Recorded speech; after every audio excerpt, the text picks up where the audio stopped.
If you're in Germany right now for the Europa League game, I want to start this video by saying, please be safe.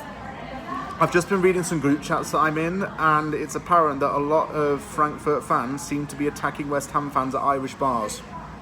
So just stay with your close-knit friends, stay with the West Ham fans, be sensible, and avoid any trouble. Please, guys, be safe while you're out there, and don't be stupid. I just wanted to put that as a warning at the start of this video.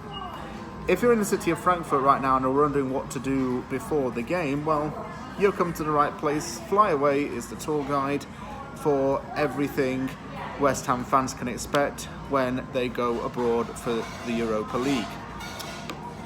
West Ham fans have already taken over the city of Frankfurt, and it's a city that has been known in the past for the birthplace of Frankfurter sausages.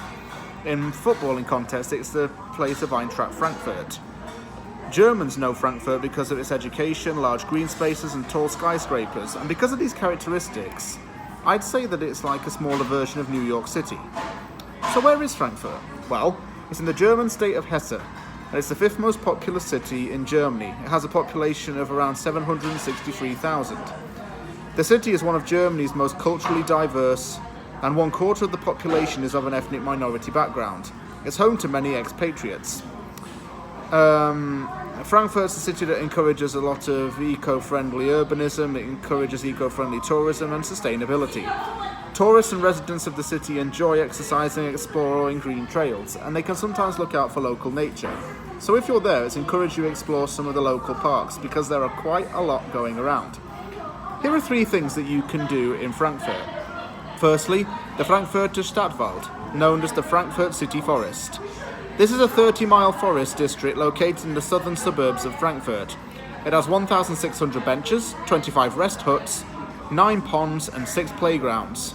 It's a popular place for families to visit, especially now that summer's coming around the corner. The area was first used for farming in the 13th century, and cattle grazers and sheep herders occupied the land for around 200 years. Signs of old farming can still be found in the forest, and there's even evidence of old barns being present, so that's your evidence that farming was indeed there. The Ruama Quarter is known as the New Old Town. This went under large restoration work over a 6-year period, starting in 2012 and ending in 2018. Most of the district was destroyed during the Second World War, and the city's council wanted to rebuild the area back to its original form.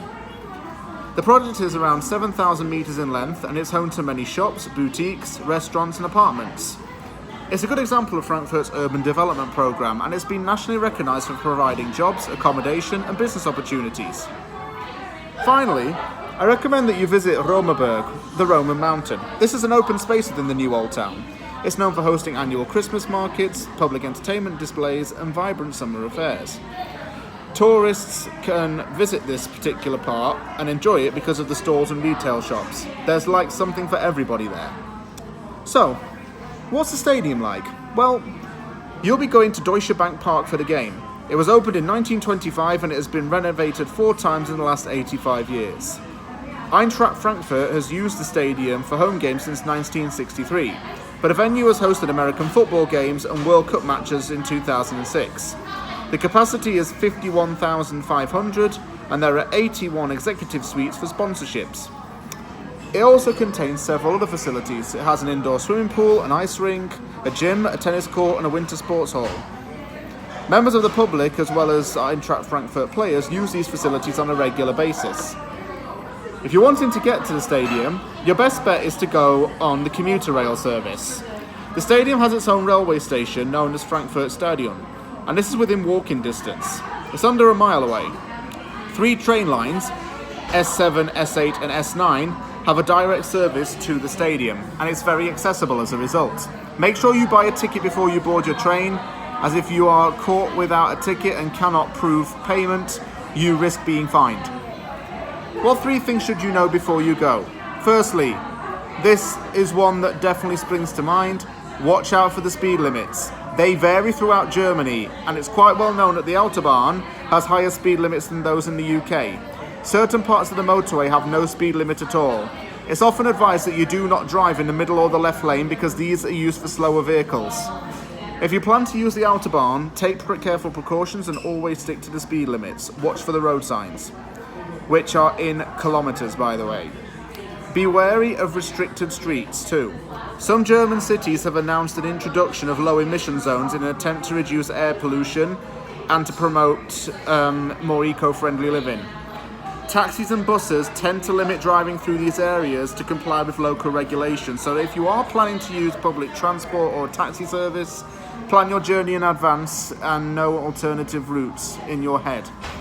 And finally, make sure you cross at designated crossings. It might sound quite simple, right? But as is the case where I live in North America, and this is the case with other European countries, jaywalking is strictly forbidden in Germany.